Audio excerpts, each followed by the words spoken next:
क्या चाहता है साफ साफ बोल। साहब मैं जानता हूँ कि वो बबली नहीं था, वो गजेंद्र था। बहुत बुरा हुआ उसके साथ। उसकी माँ धंधा करती थी, लेकिन वो नहीं चाहती थी कि उसके बच्चे भी उसकी तरह बने। लेकिन किस्मत तो देखो, अपनी बहनों को पालने के लिए गजेंद्र को भी वही काम करना पड़ा जो वो कभी नहीं करना चाहता। लेकिन एक दिन उसकी बड़ी बहन को मालूम पड़ा तो वो गजेंद्र को छोड़ के चली गई। और फिर उसकी ज़िंदगी में मोहिनी भाभी आई। भाभी को मिला तो नहीं, लेकिन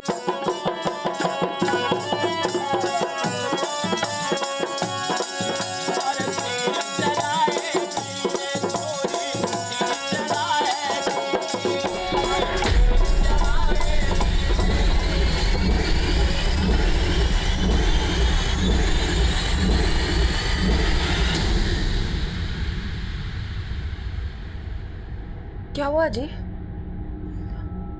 वो पापा, आपने कोई बुरा सपना देखा? हाँ बेटा, बुरा सपना ही था वो। फिर वही सपना देखा क्या? आप बताते क्यों नहीं? ऐसा क्या देखते हैं आप सपने में बार बार? बुरे सपने बताते नहीं है, कहते हैं बुरे सपने बताने से सच हो जाते हैं। नमस्कार, आदाब। मैं आदिल खान क्राइम पेट्रोल दस्तक में आपका इस्तकबाल करता हूं। हर इंसान का कोई ना कोई पास्ट होता है, लेकिन ख्वाबों का ना तो कोई पास्ट होता है ना प्रेजेंट होता है। ख्वाब दरअसल इंसानी जहन के वो तसव्वुरात हैं जिनके कई बार बहुत गहरे मायने होते हैं और कई बार ये बेमायने से नजर आते हैं। लेकिन जिस ख्वाब की बात गजेंद्र कर रहा था वो इस केस की एक ऐसी हकीकत थी जो हमें हिलाकर रखने वाली थी। दरअसल ये केस गजेंद्र की जिंदगी की एक ऐसी किताब थी जिसका हर पन्ना दुख, दर्द और खून की स्याही से लिखा हुआ था। ये दही चीनी खाइए और अच्छे से इंटरव्यू देकर आइए। चलते हैं, बस का टाइम हो गया है। इंटरव्यू में लेट हो गए तो इंप्रेशन खराब हो जाएगा पूरा। बेस्ट ऑफ लक पापा। थैंक यू बेटा। और देखो समय सर मम्मा के साथ पहुंच जाना स्कूल। हाँ, चलते हैं।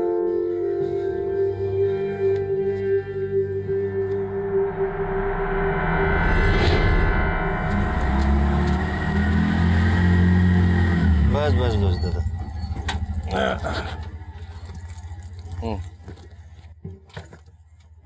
500 का दादा, मेरे पास खुले नहीं है। ओए, क्या हो रहा है? चल। अरे आप लोग आ गए? आओ, आइए, आ जाओ। कैसी हो दीदी? हम ठीक है, आओ ना, अंदर आओ।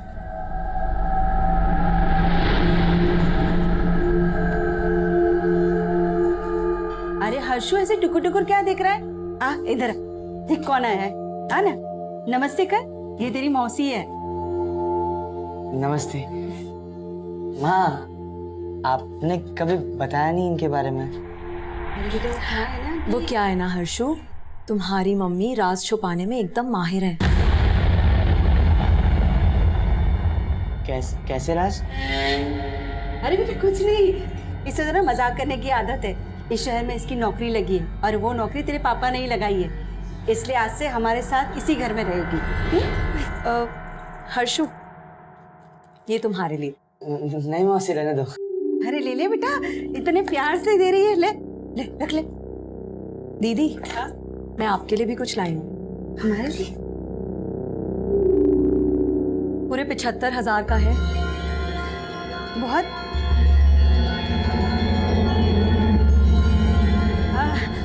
तुम ना फ्रेश हो जाओ ना, चलो मैं तुम्हें बाथरूम ले चलती हूँ। आओ।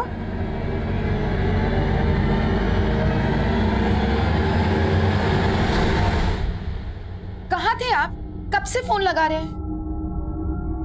सॉरी, वो हमारे मोबाइल की बैटरी चली गई थी। अरे तो पीसीओ से एक फोन कर देते, कितनी टेंशन हो गई थी हमें। क्या हुआ? नौकरी नहीं मिली क्या? नहीं, नौकरी तो लग गई। सच? और इतनी अच्छी खबर आप हमें ऐसे बता रहे हैं? थोड़ा थक गए। पापा मैं आपका सर दबाऊं? अरे नहीं बच्चा, ठीक हो जाएगा वो। हाँ, तुम जाओ होमवर्क करो। अच्छा, आप बातें बाद में, आप फ्रेश हो जाइए, मैं खाना लगा देती हूँ।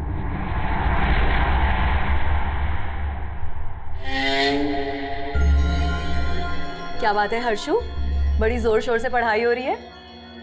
ओह, तुम्हारे इस बार 10th के बोर्ड्स है ना? तो क्या सोचा है फिर, क्या लेना है, साइंस की कॉमर्स? आर्ट्स। आर्ट्स? तुम ना बिल्कुल मेरी तरह हो, मैंने भी आर्ट्स ही लिया था, पता है। तो फिर तो आप मुझे ट्यूशंस भी दे सकती है ना? चलो ये ट्यूशन व्यूशन की बातें कल कर लेना, अब सोने का समय हो गया है, चलो।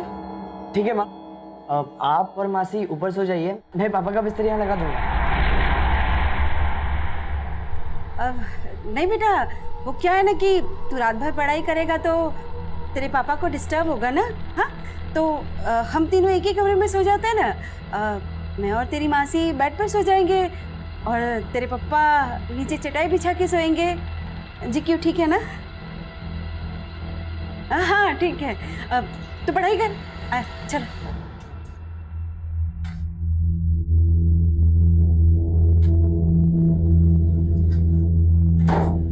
तुम नीचे अपने बेटे के साथ नहीं सो सकती थी क्या? कबाब में हड्डी बनना जरूरी है? नहीं, कोई कबाब में हड्डी नहीं बनेगी, मैं यहाँ नीचे चटाई बिछा के सो जाऊंगी ना। फिक्र मत कर। नीलिमा, तुम्हें ये नीचे चटाई चुभेगी, रुको मैं चादर ला दूं। ये बिछा लो। लाओ, मैं कर लूंगी। लो लो, उधर जाओ। वाह प्रमोद, तुम तो बड़े केयरिंग हो, लेकिन अब तुम्हारी देखभाल की जरूरत मुझे है।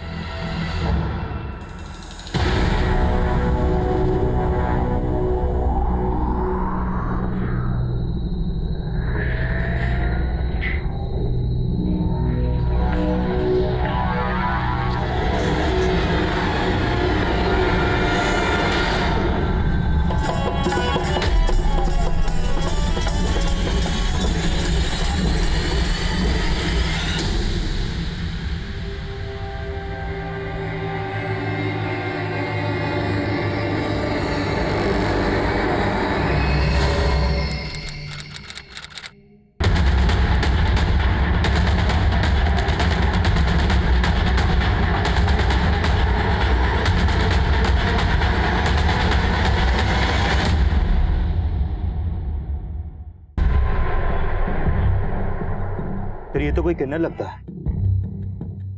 काफी ब्रूटल मर्डर, मल्टीपल स्टैबिंग हुई। आसपास की किन्नर कम्युनिटी में पता करो, और अगर कोई मिसिंग कंप्लेंट है तो उसे स्कैन करो। Okay sir.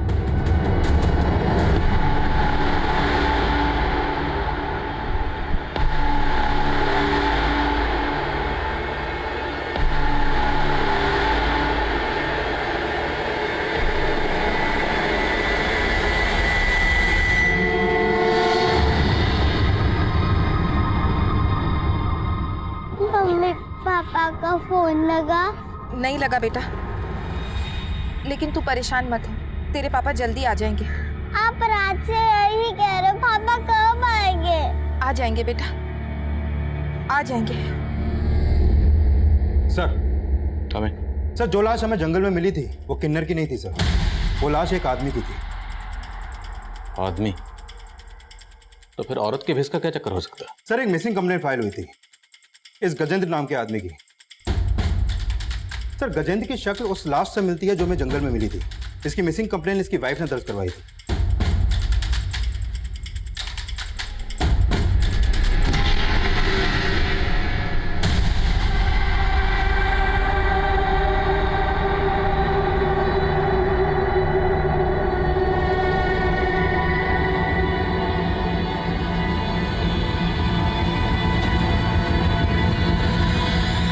ये क्या बोल रहे साहब?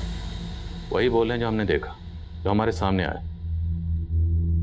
हमें जब आपके पति गजेंद्र की लाश मिली उस वक्त वो औरत के भेस में थे। अब इसके पीछे कोई ना कोई वजह तो होगी। आपको कुछ अंदाजा? मुझे कुछ समझ नहीं आ रहा साहब, लेकिन पिछले कुछ दिनों से वो बहुत परेशान रहते थे। अजीब अजीब सपने आते थे उनको। सपने? कैसे सपने? उन्होंने कभी बताया नहीं, बस यही बोलते थे कि बुरे सपने बता दो तो सच हो जाते। और वो ये सपने कब से देख रहे थे? पिछले 3 महीनों से साहब, जब से उनकी बहन पूजा उन्हें छोड़कर चली गई। बहन क्यों छोड़ के गई? उसका एक लड़के के साथ चक्कर था साहब। गजेंद्र जी को ये सब पसंद नहीं था।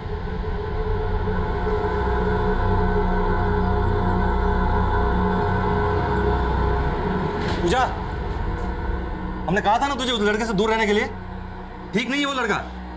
अच्छे बुरे की पहचान है मुझे, और प्लीज अब आप मेरी लाइफ में इंटरफेयर मत किया कीजिए। क्यों ना करें? देख पूजा, अपनी जिंदगी बर्बाद नहीं करने देंगे तुझे हम। आइंदा अगर उस लड़के से मिली ना तो देख लेना तू। शादी करने वाली हूँ मैं भैया उससे, आप तो करवाएंगे नहीं, इसलिए बेहतर होगा कि आप मुझे मेरा हिस्सा दे दीजिए।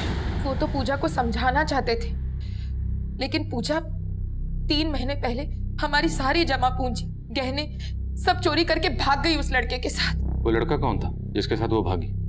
उस लड़के को मैं नहीं जानती साहब, लेकिन मुझे शक है पूजा ने ही मारा है गजेंद्र जी को, ताकि उनके घर पे भी अपना हक जमा सके। आप पता कीजिए उसका साहब। वो तो हम पता करेंगे, हमारा काम है। आपने गजेंद्र जी को आखिरी बार कब देखा था? कल सुबह ऑफिस के लिए निकले थे। कहाँ काम करते थे? विंश्योर कंपनी में सेल्स एग्जीक्यूटिव थे। सर, गजेंद्र की बीवी ने गजेंद्र की बहन पर शक जताया, लेकिन गजेंद्र की लाश औरत के भेष में मिलने की कहानी को समझ में नहीं आ रही। गजेंद्र की बीवी ने बताया कि उस दिन ये ऑफिस गया और रात को घर पर नहीं आया। हो सकता है ऑफिस में कुछ हुआ हो, किसी ने ह्यूमिलेट किया। ऑफिस में पता करते। और गजेंद्र की बहन पूजा, उसके कॉल रिकॉर्ड्स निकलो, शायद उससे कुछ पता चले कि गजेंद्र की बहन पूजा इस वक्त कहाँ हो सकती है। Okay sir.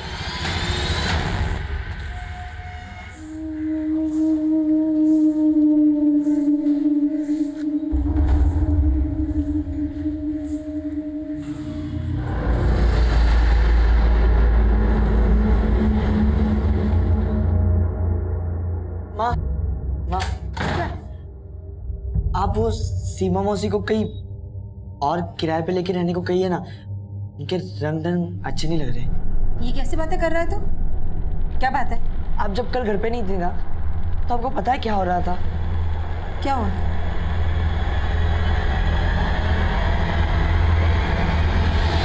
अरे हर्षु, तू ये सब क्या सोच रहा है बेटा? हाँ, अरे जीजा साली है, जीजा साली में ऐसी मस्ती होती रहती है। और तू क्या कर रहा है? पढ़ाई छोड़ के इन सब में ध्यान दे रहा है। सिर्फ पढ़ाई पे ध्यान दे, समझा मेरी बात?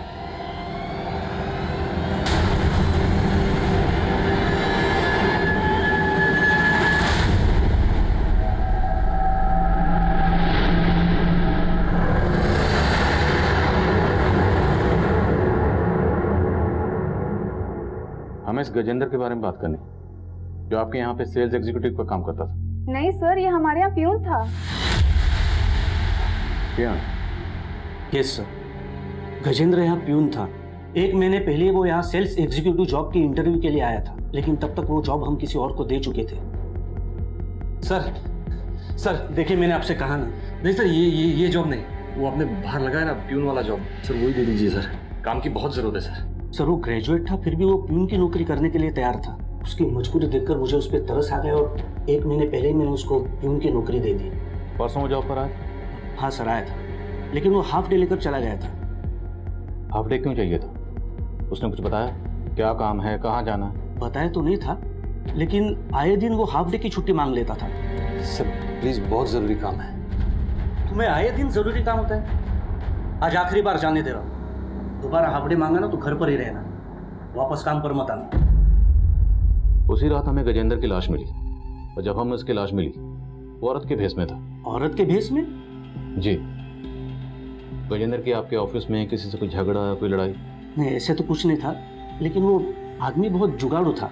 मतलब कहने के लिए तो वो प्यून था, लेकिन वो ऊपर से भी पैसे कमाता था। कैसे? वो यहाँ काम कम और फेस रीडिंग ज़्यादा करता था। आसपास के ऑफिस वाले भी अपना चेहरा लेकर उसके सामने खड़े हो जाते थे। वो फेस रीड करके उनके प्रॉब्लम्स का सॉल्यूशन बताता था और उसके बदले में दक्षिणा लेता था। क्या पता सर, ऐसे ही क्लाइंट्स उसके बाहर भी हो और वो हाफ डे लेकर उन्हीं से मिलने जाता होगा। गजेंद्र ने जिस डेट को हाफ डे लिया था, मुझे इनकी डिटेल चाहिए। Okay sir.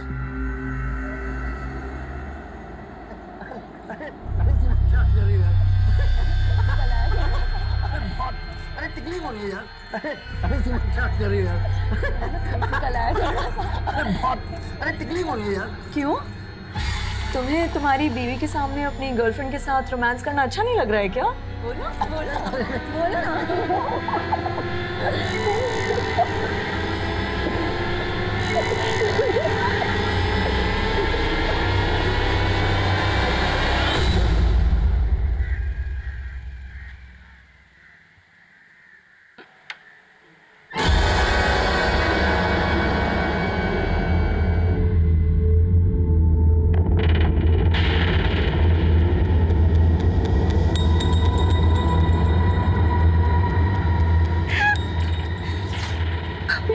भाभी ये सब कैसे हो गया भैया के साथ?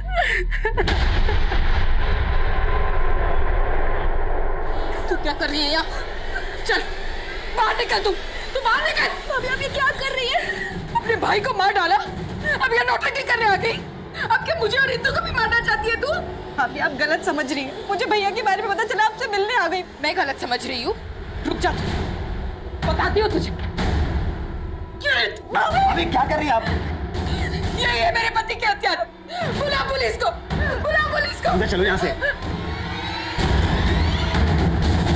सर मैंने गजेंद्र की बहन पूजा के कॉल रिकॉर्ड चेक किए।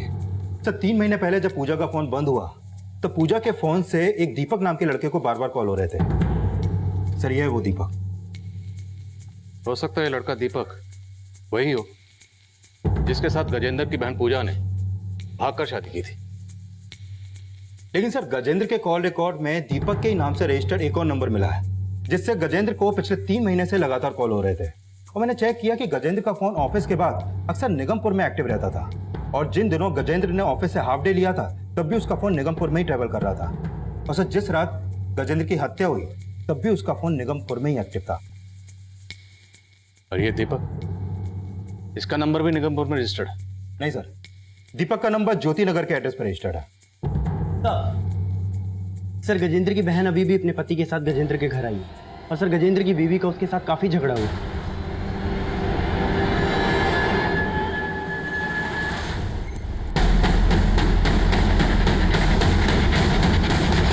भाभी बात समझने की कोशिश करो, हमने कुछ नहीं किया। हमारी इसने मेरे पति को मारा है, ले जाइए इन्हें। सर हम लोगों ने हमने कुछ नहीं सर हमारी बात तो सुनिए। ये ऐसा झूठ बोल रहे थे, इन्होंने मारा है सब। तो जैसे ही हमें भैया की हत्या की खबर मिली हम भाभी से अपना दुख बांटने चले गए, लेकिन उन्होंने सर भाभी हम पे झूठा आरोप लगा रही हैं। हम भला अपने ही भाई को कैसे मार सकते हैं?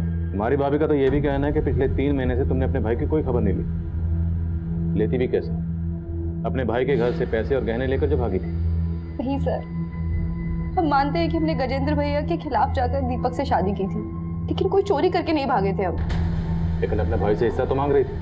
हाँ सर, मैंने भैया से हिस्सा मांगा था, लेकिन उस दिन भाभी ने हमसे बहुत झगड़ा किया। मुझे नहीं लगता कि अब हम एक छत के नीचे रह सकते हैं। बस मुझे मेरा हिस्सा चाहिए। क्या हिस्सा चाहिए तुझे? और इतने सालों से मुफ्त का बैठकर खा रही है वो? कोई हिस्सा वैसा नहीं मिलेगा। कोई नहीं, तुम्हें इसमें पढ़ने की जरूरत नहीं है। हम बात कर रहे हैं ना पूजा से। और फिर भैया और मैंने प्यार से समझौता कर लिया। सर भैया ने खुद मुझे कुछ पैसे और गहने दिए थे और उन्होंने बोला कि जब घर बिकेगा तो वो बाकी का हिस्सा भी दे देंगे। लेकिन सर उन बातों का गजेंद्र भैया की हत्या से कोई लेना देना नहीं है। तो किन बातों का लेना देना? और तुम दीपक, पिछले 3 महीने से तुम लगातार गजेंद्र को फोन कर रहे थे। सर मैं गजेंद्र भैया को फोन नहीं करता था। जब हमें तुम्हारे भाई गजेंद्र की लाश मिली उस वक्त वो औरत के भेष में थी। ये औरत के भेष का चक्कर क्या? सर कोई आइडिया नहीं है। सर प्लीज हमने कुछ नहीं किया, प्लीज हमें जाने दीजिए। आप उनकी बातों का भरोसा मत कीजिए साहब। जरूर उन दोनों ने मिलकर गजेंद्र जी को मारा है। उनको हम देख लेंगे, लेकिन आप बोल रही थी कि गजेंद्र अपने ऑफिस में सेल्स एग्जीक्यूटिव थे, लेकिन वो तो वहां पर प्यून का काम करते थे। प्यून? नहीं साहब, ये कैसे हो सकता है? भला कोई बीए पास आदमी प्यून का काम करेगा? लेकिन हमने कंफर्म किया है गजेंद्र अपने ऑफिस में प्यून ही थे और उनके ऑफिस से ये भी पता चला है कि वो वहां लोगों की फेस रीडिंग करके उनसे दक्षिणा मांगते थे। क्या वो भूत भविष्य बताने का भी काम करते थे? साहब अगर वो किसी का भूत भविष्य जानते तो क्या अपने दिन में ही सुधार लेते? अच्छा, गजेंद्र अपने ऑफिस से आए दिन हाफ डे की छुट्टी लेते थे और उनका फोन अक्सर निगमपुर में एक्टिव रहता था। निगमपुर में कहाँ जाते होंगे? निगमपुर? मुझे इस बारे में कुछ नहीं पता साहब। और आधे दिन की छुट्टी लेकर तो वो कभी घर नहीं आए, उल्टा ओवर टाइम करते थे, रोजाना घर लेट आते थे। उनके ऑफिस वाले झूठ बोल रहे साहब। लेकिन मैं दावे के साथ कह रही हूँ, उनकी हत्या पूजा ने ही की है और उनका औरत के भेष में मिलना ये भी उसी का कोई षड्यंत्र है। ये सब क्या चल रहा है माँ? वो औरत पापा के साथ आपके सामने। माँ ये सब क्या चल रहा है? माँ आप कुछ बोलती क्यों नहीं है माँ? वो औरत हमें ब्लैकमेल कर रही है। ब्लैकमेल? किस बारे में ब्लैकमेल कर रही है माँ? कुछ मत पूछ बेटा, जैसा चल रहा है ना वैसा चल रहे थे। समझ ले तेरे माँ बाप मजबूर है।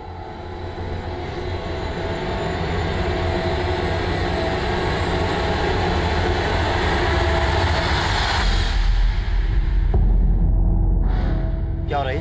हाँ? ज्यादा गर्मी आ रही है? हाँ? रुक। I'm sorry. आओ। पता करो कि गजेंद्र निगमपुर में कहाँ जाता था। गजेंद्र से जुड़ी हर छोटी बड़ी बात पता करो। हमारे लिए जाना जरूरी है कि जिस दिन गजेंद्र का कत्ल हुआ उस दिन गजेंद्र औरत के भेष में क्यों था।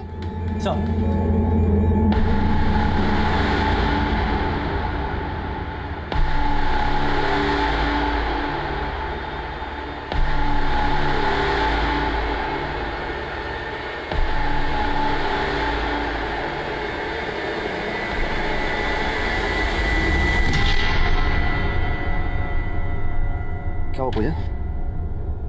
अरे पूजा, तुमसे बात कर रहा हूं मैं। पूजा क्या हुआ? इतनी चुपचाप क्यों हो तुम? और क्या चल रहा है तुम्हारे दिमाग में? हाँ, तुम्हारी भाभी की वजह से पुलिस तुम्हारे साथ साथ मुझ पे भी शक कर रही है और तुम ओके? भाभी का तो काम है ना शक करना, लेकिन तुम? मेरा क्या? कुछ क्या? क्या?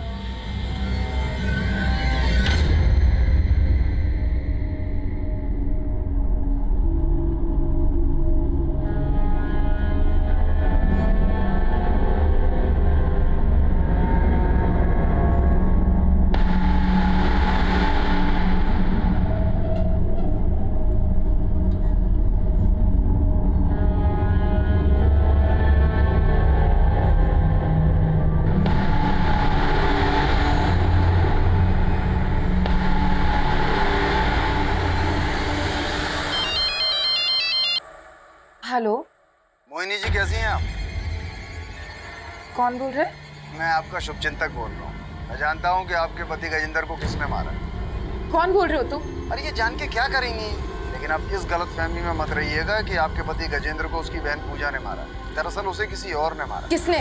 ये जानने के लिए तो आपको मुझे 3 लाख रुपए देना पड़ेगा। गजेंद्र के कातिल का पता बताने के लिए किसी ने आपसे 3 लाख रुपए मांगे? हाँ साहब, मुझे तो लगता है ये पूजा की कोई चाल है। लेकिन जिसने आपको कॉल किया वो कौन हो सकता है? पता नहीं साहब। जिस नंबर से आपको कॉल आया था वो नंबर दीजिए। हाँ वर्मा। सर, गणेश नगर में जहाँ पूजा का फोन बंद हुआ था वहाँ एक लड़की की लाश मिलने की खबर मिली।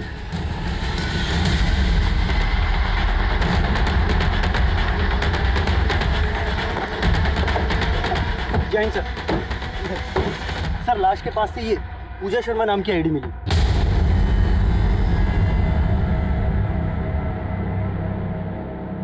बॉडी का चेहरा बिगाड़ा गया। फिर कहीं ऐसा तो नहीं कि ये लाश पूजा की ना हो, किसी और लड़की की हो? मतलब दीपक और पूजा ने किसी और लड़की को मारकर यहाँ गिरा दिया और फिर पूजा की आईडी इस लाश के पास छोड़ दी। Right sir. और मोहिनी को फोन करवाना भी उनकी कोई नई चाल हो सकती है। सर, मैंने ऐसा कुछ भी नहीं किया है और सर पूजा के साथ इतना कुछ हो गया और आप मुझ पे शक कर रहे हैं। अगर वो लाश वाकई पूजा की है तो ये बता कि पूजा को मारने के बाद उसका चेहरा क्यों बिगाड़ा? सर, मैंने ऐसा कुछ भी नहीं किया है। बंद कर। तूने नहीं किया तो किसने किया? कहीं ऐसा तो नहीं तूने और पूजा ने मिलकर किसी और लड़के को मार दिया? सर, मैंने ऐसा कुछ भी नहीं किया है। तो किसने किया? पूजा ने किया? बोल।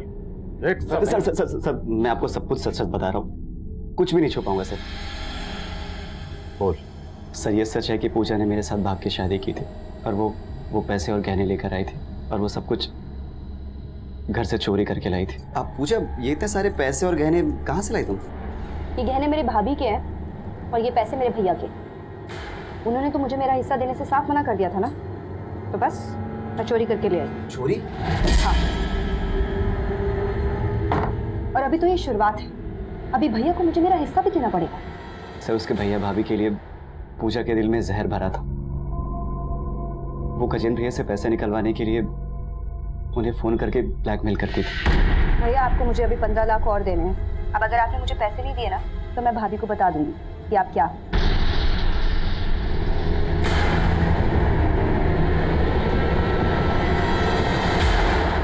ऐसा क्या था जिसकी वजह से पूजा अपने भाई गजेंद्र को ब्लैकमेल कर रही थी? सर वो तो मुझे नहीं मालूम है। वो गहने और पैसे तेरे पास ही हैं ना? मेरे पास कुछ भी नहीं है, और पूजा जो कुछ भी लेकर आई थी सब कुछ घर पे ही रखा है। सर मुझे तो ऐसा लग रहा है कि भाई बहन से किसी ने एक एक करके दुश्मनी निकाली है। कौन दुश्मनी निकाला? सर ये तो मुझे नहीं पता, लेकिन सर मैंने कुछ भी नहीं किया है। दीपक का बयान पूजा पर हमारा शक और भी गहरा कर रहा था। हमने चेक किया, पूजा के अकाउंट में काफ़ी पैसे थे जो उसने गजेंद्र के कत्ल से पहले ही निकाल लिए। हम तब ये भी तय नहीं कर पा रहे कि हमें जो लाश मिली थी वो लाश वाकई पूजा की थी या फिर किसी और को मारकर उसे पूजा की पहचान दी गई थी। इसलिए हम उस लाश का डीएनए गजेंद्र के डीएनए से मैच करवा कर देखना चाहते थे। मोहिनी को जिस नंबर से फ़ोन किया गया था वो नंबर एक पीसीओ का था। उस पीसीओ से तो कॉलर की कोई लीड नहीं मिली, लेकिन निगमपुर जहाँ पर गजेंद्र का फ़ोन अक्सर एक्टिव रहता था वहाँ से गजेंद्र के बारे में एक चौंकाने वाली जानकारी सामने आई। वो दोस्त कौन था उस गजेंद्र, मतलब उस बबली का? बॉबी नाम था साहब उसका। कहाँ मिले गए बॉबी? मालूम नहीं साहब, काफ़ी टाइम से उन दोनों को यहाँ देखा नहीं मैंने। बॉबी का फ़ोन नंबर है तुम्हारे पास? साहब फ़ोन नंबर तो नहीं होगा। स्केच बनवा सकते हैं उसका? हाँ साहब, रोज़ ही देखता हूँ, स्केच बनवा सकता हूँ सर। करो। गजेंद्र गाजीपुर में अक्सर इस शख्स के साथ देखा गया। आप जानती हैं सर? नहीं साहब, लेकिन ये बॉबी नाम है इसका। बॉबी नाम के किसी शख्स को जानती हैं? नहीं साहब, मैं किसी बॉबी को नहीं जानती, लेकिन गजेंद्र जी इस के साथ। देखिए हमें तो पता चला है कि गजेंद्र भी था और इस बॉबी के साथ मिलकर निगमपुर में धंधा करता था। ये झूठ है साहब, उन्हें बदनाम करने की कोई साजिश है। हमारी इन्फॉर्मेशन पक्की है, गजेंद्र था और निगमपुर में गजेंद्र को लोग बबली के नाम से जानते थे। हो सकता है आप भी जान गई कि आपका पति है और इसलिए आपने अपने पति। ऐसा आरोप मत लगाइए साहब, आप मुझ पर। 10 साल से पति पत्नी थे हम। मैं उन्हें शादी के पहले से जानती थी। गजेंद्र और पूजा कौन से गांव के रहने वाले थे? साहब वो तो यहीं रहते थे, अब उनका गांव कहाँ है वो मुझे नहीं पता। ये गजेंद्र औरत के भेष में धंधा करता था, बीए पास था, लेकिन पीएन की नौकरी करता था। हमारे सामने इसकी शख्सियत के कई शेड्स आ गए, लेकिन इसकी बीवी मोहिनी का कहना है कि वो ये तक नहीं जानती कि गजेंद्र कहाँ का रहने वाला था। मुझे लगता है इस केस को समझने के लिए हमें पहले गजेंद्र की असली शख्सियत को समझना होगा। सर एक बात और है, दीपक ने बोला था कि पूजा गजेंद्र को ब्लैकमेल कर रही थी। शायद पूजा गजेंद्र की बीवी को गजेंद्र की इसी दोहरी शख्सियत की असलियत बताने की धमकी दे रही हो। मुमकिन है, लेकिन ये भी मुमकिन है कि गजेंद्र की बीवी मोहिनी को गजेंद्र की असलियत के बारे में पता चल गया और इसी ने मोहिनी की बैकग्राउंड खंगाला। और गजेंद्र के साथ जो दूसरा किन्नर था बॉबी, उसकी क्या लीड है? सर फिलहाल बॉबी का कुछ पता नहीं लग पा रहा है, लेकिन हमारी टीम लगी हुई है। हमारे लिए बॉबी की लीड बहुत ज़रूरी है कि जिस लड़की की लाश हमें मिली थी वो लाश वाकई पूजा की या दीपक और पूजा दोनों मिलकर कोई गेम कर रहे हैं। डीएनए रिपोर्ट का क्या स्टेटस है? सर रिपोर्ट आने में थोड़ा टाइम लगेगा। मैं कमी सर। सर पूजा और गजेंद्र दोनों के प्रोफाइल को अच्छे से चेक किया है सर। उन दोनों के अकाउंट से कोई ऐसा क्लू नहीं मिला है जिससे उनका नेटिव एड्रेस पता चले, लेकिन सर उन दोनों भाई बहन के अकाउंट में एक कॉमन प्रोफाइल मिली है। ये देखिए सर, ये सीमा है। पूजा इसके साथ काफ़ी ज़्यादा टच में थी, और सर ये सीमा गजेंद्र के सोशल मीडिया अकाउंट में भी एज अ फ्रेंड ऐड है। हाँ तो ये सीमा गजेंद्र और पूजा दोनों को जानती थी। रहती कहाँ है? सर हमारे साइबर सेल ने जब इसके प्रोफाइल को चेक किया तो हमें इसका एड्रेस मिला था। सर मैंने नवीन को वहाँ पे भेजा था, लेकिन सर इसके घर पे काफ़ी दिनों से ताला लगा हुआ है। इसका कोई फ़ोन नंबर? नहीं सर, इसका कोई फ़ोन नंबर तो नहीं मिला है, लेकिन हाँ सर इसके अकाउंट में प्रमोद नाम के आदमी की प्रोफाइल मिली। सर सीमा इसके साथ काफ़ी टच में थी। इस प्रमोद का एड्रेस निकलो। गजेंद्र और पूजा से जुड़े हर शख्स से मिलना ज़रूरी है। सर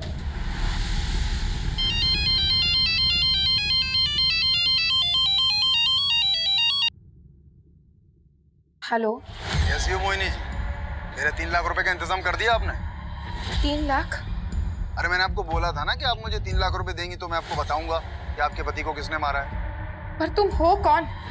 फिर वही सवाल, अपने पति के कातिलों को फांसी नहीं चढ़वाना क्या आपको?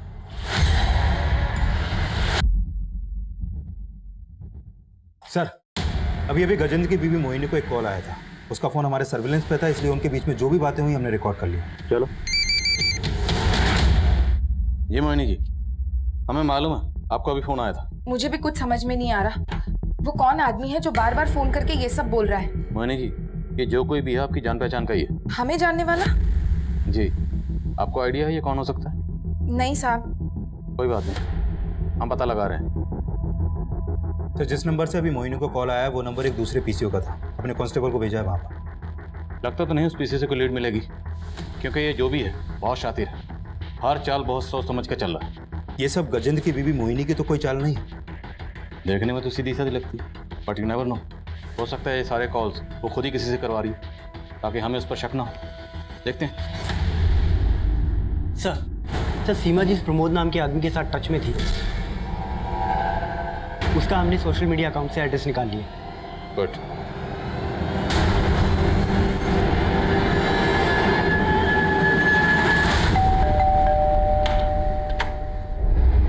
जी, ये दरअसल एक केस के सिलसिले में हम सीमा से बात करना चाहते थे और हमें पता चला कि वो आपकी दोस्त है। तो क्या बता सकते हैं कि सीमा आजकल कहाँ? जी, वो मुकुंदपुरा में रहती है सर। वो हमने चेक किया, काफ़ी दिनों से उसके घर पर ताला लगा हुआ है। आपके पास उसका नंबर तो होगा? जी।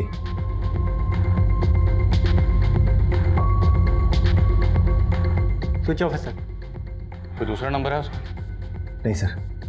आपको कुछ आइडिया है आजकल कहाँ हो सकती है? नहीं सर, कोई आइडिया नहीं। ये गजेंद्र है और ये पूजा, इन दोनों का मर्डर हुआ और सीमा सोशल मीडिया के जरिए इन दोनों के टच में थी। आप जानते हैं? नहीं सर, मैं इन दोनों को नहीं जानता। Thank you.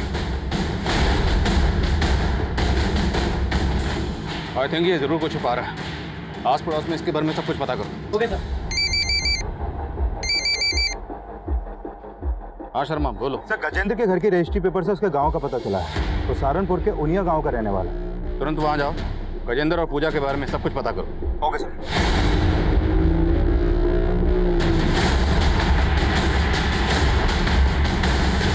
सर, ये तो सीमा है, प्रमोद की साली। प्रमोद की साली? जी हाँ, प्रमोद की वाइफ की कजन है। पिछले कुछ दिन से वो यहीं पे रह रही थी, फिर अचानक से कहीं गायब हो गई। हाँ सर, सीमा यहीं रहती थी सर, लेकिन सर हमें नहीं पता वो कहाँ रहती। कोई बात नहीं, अब हमें सब कुछ पता है। हमें पता है कि तेरा और सीमा का रिश्ता क्या था। अब आगे की कहानी यहीं बोलेगा या थाने लेके जाऊँ? क्या करा? Sir sir sir sir sir बताता हूँ सर, बताता हूँ सर। सर, मैं और सीमा एक ही ऑफिस में एक साथ काम करते थे और उसे मुझसे प्यार हो गया और मुझे भी सर। मैं पहले से मैरिड था और जब मुझे अपनी गलती का एहसास हुआ मैं सब कुछ खत्म करना चाहता था, लेकिन सर मैं नहीं जानता था सीमा ये सब सुन के ऐसा रिएक्ट करेगी। अगर तुम्हें ये सब खत्म ही करना था तो तुमने मेरे साथ रिश्ता ही क्यों रखा और तुमने मुझे पहले क्यों नहीं बताया कि तुम शादीशुदा हो? एक दिन वो नीलिमा के पास आ गई और इसे सब कुछ बता दिया। प्रमोद, तुमने मुझे धोखा दिया, मुझे। मैं छोड़ूंगी नहीं तुमको। अब देखो मैं क्या करता हूँ तुम्हारे साथ। बस करो नीलिमा, ये मेरे नजदीक इसलिए आया क्योंकि तुम कभी इसे अपना बना ही नहीं पाई। सीमा जानती थी कि नीलिमा थोड़ी लालची है और इसने एक दिन सीमा से मिलके मेरा सौदा कर लिया सर। देखो, अगर तुम प्रमोद को छोड़ना नहीं चाहती हो तो ठीक है, लेकिन मुझे यहाँ रहने की जगह देनी होगी। उसके बदले में मैं तुम्हें आज ही 2 लाख दूंगी और हर महीने 20,000 दूंगी। मुझे मंजूर है। सर मैं मजबूर था, अगर ना करता तो ये दोनों मिलके मुझे अंदर करवा देती। दूध के धुले मत बनो, सारी मुसीबत की जड़ तुम ही हो। तुम चुप करो, सारे तुम्हारे लालच। एक मिनट, पहले ये बताओ सीमा कहाँ? सीमा चाहती थी कि हर्षु हमारे साथ ना रहे, तो बस। मैं हर्षु के साथ इस घर में नहीं रह सकती हूँ, निकालो उसको यहाँ से। कैसे बातें कर रही हो? मैं अपने बेटे को घर से बाहर निकालूंगी होश में तो हो तुम?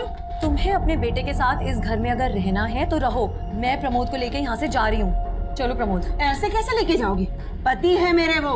कीमत दी है मैंने तुम्हें इसकी, इसीलिए मेरे। बस बस सीमा, बहुत हो गया, अब और नहीं। भगवान के लिए मुझे बख्श दो, मैं कहीं नहीं जाने वाला। तुमने अपनी बीवी के सामने मेरी इंसल्ट की। हाँ की। देखना तुम सबका मैं क्या हाल करती हूँ। फिर उस दिन वो चली गई, उस दिन के बाद से हमने उसे कभी नहीं देखा। कैसे देखते? तुमने उसको गायब जो कर दी। बोलो सीमा कहाँ? सर ऐसा कुछ नहीं हुआ था सर। तो कैसा हुआ था? गजेंद्र और पूजा को भी जानते थे ना तुम? नहीं सर, हम उन दोनों को नहीं जानते सर, और नहीं हमें पता है कि उस दिन के बाद से सीमा कहाँ चली गई सर। मेरा विश्वास कीजिए सर।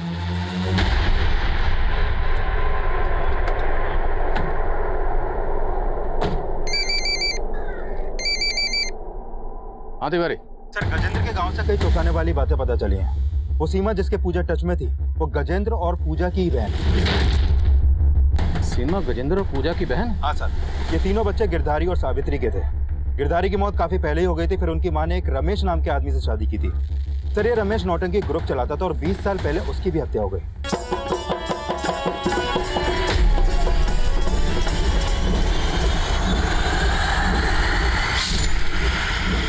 सर ये रमेश गजेंद्र, सीमा और पूजा का सौतेला बाप। लेकिन सर रमेश की पहले से एक बीवी और एक बेटा था। जब रमेश ने गजेंद्र, सीमा और पूजा की मां सावित्री से शादी की तो रमेश के सगे बेटे धनंजय ने रमेश की हत्या कर दी। सर उस समय धनंजय की उम्र सिर्फ 12 साल की थी, इसलिए उसे 3 साल के लिए बाल सुधार गृह भेज दिया गया। और रमेश की हत्या के बाद गजेंद्र, सीमा और पूजा की मां सावित्री अपने परिवार को लेकर शहर आ गई। तिवारी, गजेंद्र की भी मोहिनी, ये 10 साल से गजेंद्र को जानती थी। मोहिनी ने हमें कभी नहीं बताया कि गजेंद्र की पूजा के अलावा भी कोई बहन थी, सीमा नाम की। सर कहीं ऐसा तो नहीं कि सीमा का गजेंद्र और पूजा से कोई झगड़ा हो गया हो, इसलिए वो उनसे अलग हो गई, या फिर सीमा इसलिए गायब हो गई क्योंकि गजेंद्र और पूजा के मर्डर में सीमा का ही हाथ है? इस सीमा के बारे में हमें प्रमोद और उसकी बीवी ने जो बताया, उससे तो यही लगता है कि सीमा का करैक्टर सही नहीं था। जिसने एक शादीशुदा और बच्चे के बाप के साथ अपना चक्कर चलाया। तुमने बताया कि धनंजय के बाप रमेश ने भी शादीशुदा होते हुए, एक बच्चे का बाप होते हुए भी एक दूसरी औरत के साथ अपना चक्कर चलाया। शायद इसीलिए धनंजय ने गुस्से में आकर अपने सगे बाप रमेश, यानी कि सीमा के सौतेले बाप रमेश का कत्ल कर दिया। तिवारी, लगता है इन दोनों कहानियों का आपस में कोई ना कोई कनेक्शन जरूर है। धनंजय कहाँ मिलेगा?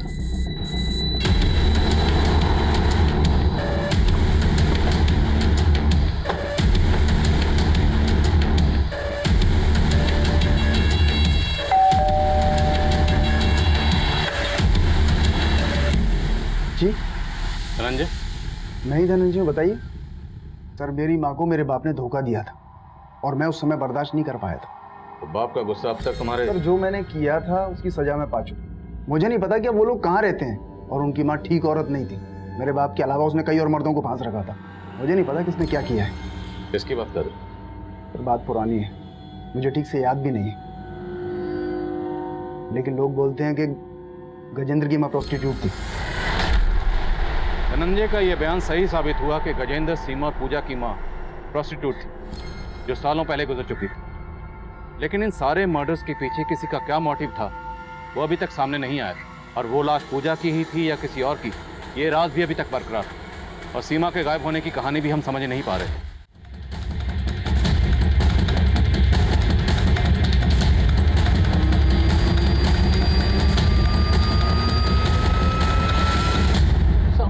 साहब मैं उसको कैसे मार सकता हूँ? बबली मेरा अच्छा दोस्त था साहब। तो दोस्त के मर्डर के बाद भागा क्यों था? साहब उसके मर्डर के बारे में सुनने के बाद मैं डर गया था। मुझे लगा कि आप लोग मेरे ऊपर ही शक करोगे, क्योंकि वो मेरे जैसा नहीं था, फिर भी मेरा धंधा करता था सर। क्या ना? बहुत बुरा हुआ उसके साथ। उसकी माँ धंधा करती थी, लेकिन वो नहीं चाहती थी कि उसके बच्चे भी उसकी तरह बने। लेकिन किस्मत तो देखो, अपनी बहनों को पालने के लिए गजेंद्र को भी वही काम करना पड़ा जो वो कभी नहीं करना चाहता। लेकिन एक दिन उसकी बड़ी बहन को मालूम पड़ा तो वो गजेंद्र को छोड़ के चली गई। और फिर उसकी ज़िंदगी में मोहिनी भाभी आई। भाभी को मिला तो नहीं, लेकिन गजेंद्र हमेशा बात करता था भाभी के बारे में। आज तक मैं मोहिनी को ये सब नहीं बता पाया कि, लेकिन अब मैं ये सब छोड़कर कोई अच्छी सी नौकरी ढूंढ लूंगा। अब गजेंद्र ने काफ़ी साल पहले ये धंधा छोड़ दिया था, लेकिन 3 महीने पहले उसकी छोटी बहन ने भी उसको धोखा दे दिया और उसको ब्लैकमेल करने लगी कि अगर उसने पैसा नहीं दिया तो मोहिनी भाभी को उसकी असलियत के बारे में बता देगी। गजेंद्र को आखिरी बार 16 मार्च को तुम्हारे साथ देखा गया और 16 मार्च की रात को इसका मर्डर हुआ। मर्डर तूने नहीं किया तो किसने किया?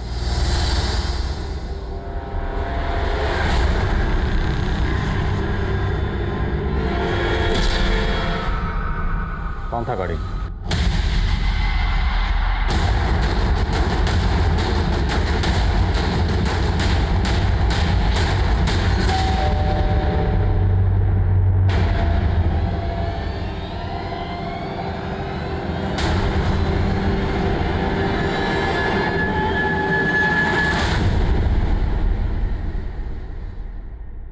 दीपक, तुमने क्या सोचा?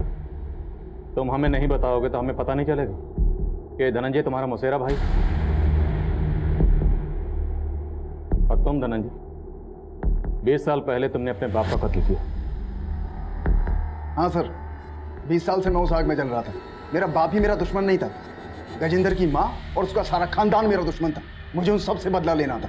सर, मैंने पूजा को उसके भाई के खिलाफ इतना बरगलाया कि अपने घर से पैसे और जेवर चोरी करके मेरे साथ रहने आ गई।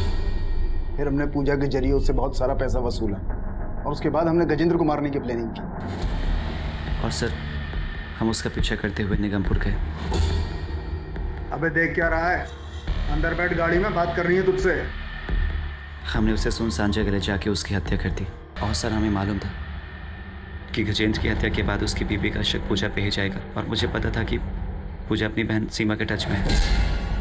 और उस दिन पुलिस स्टेशन से घर आने के बाद पूजा कपड़े बदल कर अपनी बहन सीमा से मिलने जा रही थी, लेकिन हमने उसे रास्ते से किडनैप कर लिया।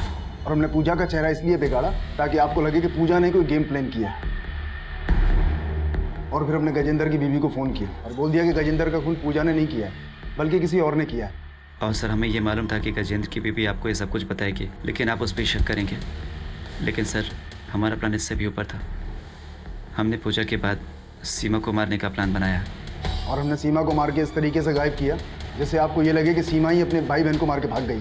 बहुत लंबी प्लानिंग की तुम दोनों ने, लेकिन तुम दोनों ये भूल गए कि कानून के हाथ किसी भी मुजरिम की प्लानिंग से कहीं ज्यादा लंबे होते। दरअसल गजेंद्र की जिंदगी में जुर्म ने उस वक्त दस्तक देना शुरू कर दिया था जब दीपक की शय पर गजेंद्र की बहन पूजा ने उसे ब्लैकमेल करना शुरू किया था। अगर गजेंद्र ने हिम्मत करके सब कुछ सच सच अपनी बीवी को बताया होता और पुलिस की मदद ली होती तो शायद गजेंद्र की बीवी और बेटी को उस सच्चाई से इतनी तकलीफ और पछतावा ना होता जितना वो आप गजेंद्र को खोने के बाद महसूस कर रहे होंगे। अब मैं आदिल खान आपसे इजाजत लेता हूं। आपसे फिर मुलाकात होगी एक और नए केस के साथ। तब तक देखते रहिए क्राइम पेट्रोल 10 तक। मकसद बताना नहीं, बचाना है।